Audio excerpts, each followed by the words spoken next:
Halo teman-teman, balik lagi bersama saya Rizky dari Accurate. Pada video kali ini kita akan membahas bagaimana caranya kita mau settingan approval transaksi yang sebelumnya sudah kita aktifkan ya teman-teman. Jadi di video saya sebelumnya kita sudah tahu cara mengaktifkan fitur approval, maka sekarang kita akan coba setting siapa aja sih user yang kita jadikan penyetuju transaksi gitu ya teman-teman.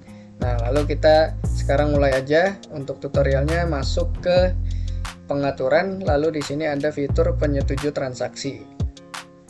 Nah, di sini kita lihat ya beberapa settingannya. Pertama ada tipe transaksi. Tipe transaksi ini sebelumnya yang sudah kita centang adalah faktur pembelian saja ya teman-teman. Nah, kalau kita centangnya selain faktur pembelian atau banyak transaksi yang memang kita centang, maka akan muncul di sini semua tipe transaksinya. Oke. Nah, karena kita sebelumnya hanya centang faktur pembelian, maka hanya muncul faktur pembelian.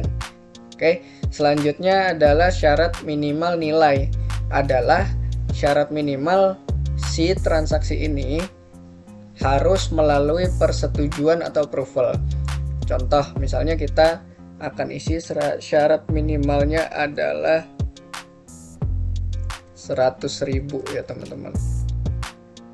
Jadi ketika kita buat transaksi faktur pembelian dengan nilai 100.000, maka membutuhkan approval gitu teman-teman. Tapi ketika nilainya masih di bawah 100.000, maka fitur approvalnya ini tidak perlu atau transaksinya tidak perlu persetujuan gitu ya teman-teman.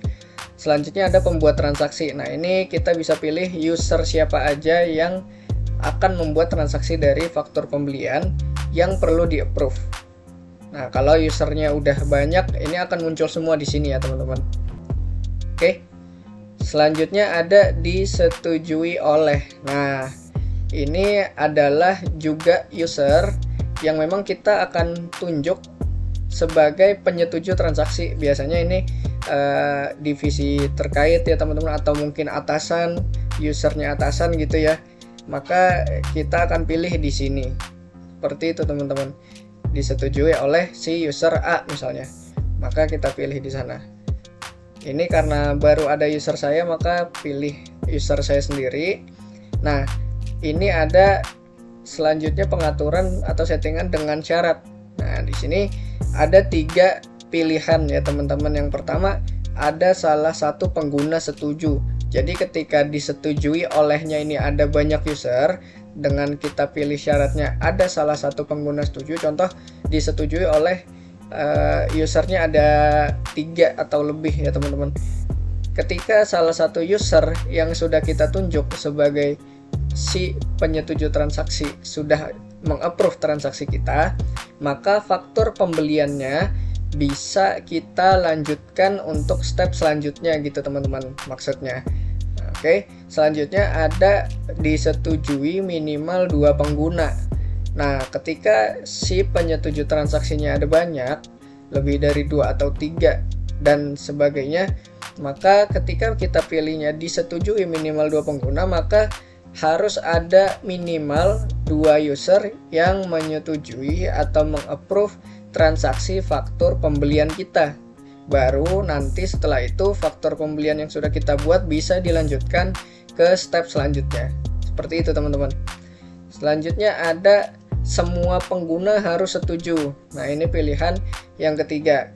Nah, ketika penyetuju transaksinya ada banyak dan memang sifatnya kita membuat transaksinya ini adalah perlu divisi secara keseluruhan ya. Seluruh divisi kita mesti tahu apa transaksi yang sudah kita buat, berapa jumlah nilainya, dan kita perlu approve dari mereka semua ya teman-teman.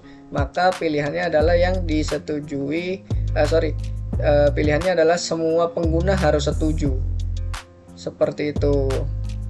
Jadi untuk settingannya ada 3 pilihan ya teman-teman. Nah, ini bisa disesuaikan dengan kebutuhan yang ada di perusahaan kalian.